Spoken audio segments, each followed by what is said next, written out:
নমস্কাৰ বন্ধুসকল, মই অমৰ নাথে মোৰ ইউটিউব চেনেল এন মিক্সলৈ আপোনালোকক স্বাগতম জনাইছোঁ। মই আজি আপোনালোকক ক'ম যে ভোটাৰ আইডি ভেৰিফিকেশ্যন কৰিবলৈ এতিয়াও বাকী যিসকল আছে, যিসকল ভোটাৰ তেওঁলোকে এতিয়াও ভোটাৰ আইডিটো ভেৰিফিকেশ্যন কৰা নাই, তেওঁলোকৰ বাবে এটা ভাল খবৰ আছে।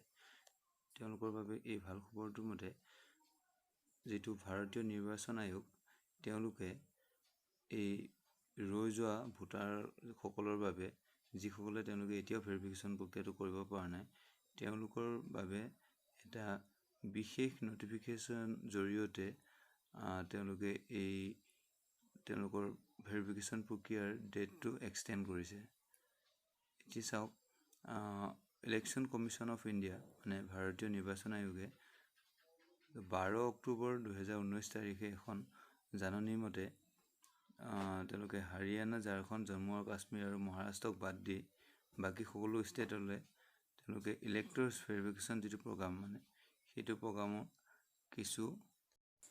কিছুদিনৰ বাবে তেওঁলোকে অন্তিম সময়সীমাটো বঢ়াই দিছে।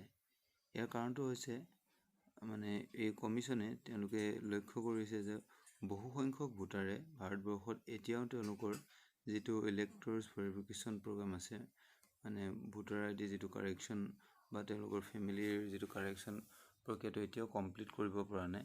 সেইবাবে তেওঁলোকে এইটো কথাৰ ওপৰত লক্ষ্য ৰাখি তেওঁলোকে ইয়াৰে ডেটটো এক্সটেণ্ড কৰিছে আৰু এই ডেটটো এক্সটেণ্ড কৰি তেওঁলোকে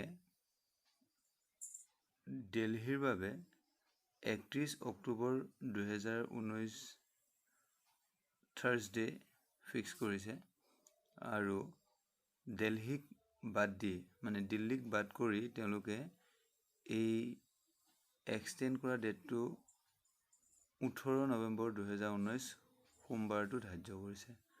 গতিকে এই সময়সীমাৰ ভিতৰত সকলো ভোটাৰে তেওঁলোকৰ যিটো EVP আছে এই প্ৰগ্ৰামটো কমপ্লিট কৰিব লাগিব, ইলেক্টৰ্ছ ভেৰিফিকেশ্যন প্ৰগ্ৰামটো কমপ্লিট কৰিব লাগিব। Thank you. যদি আপোনালোকে এই চেনেলটো চাই ভাল পাইছে আৰু মোৰ ভিডিঅ'বিলাক ভাল পাইছে, তেতিয়াহ'লে লাইক, শ্বেয়াৰ আৰু কমেণ্ট কৰিব আৰু মোৰ চেনেলটো ছাবস্ক্ৰাইব কৰিবলৈ নাপাহৰিব। লগতে বেল আইকনটো প্ৰেছ কৰি দিব যাতে সকলো ভিডিঅ' আপোনালোকে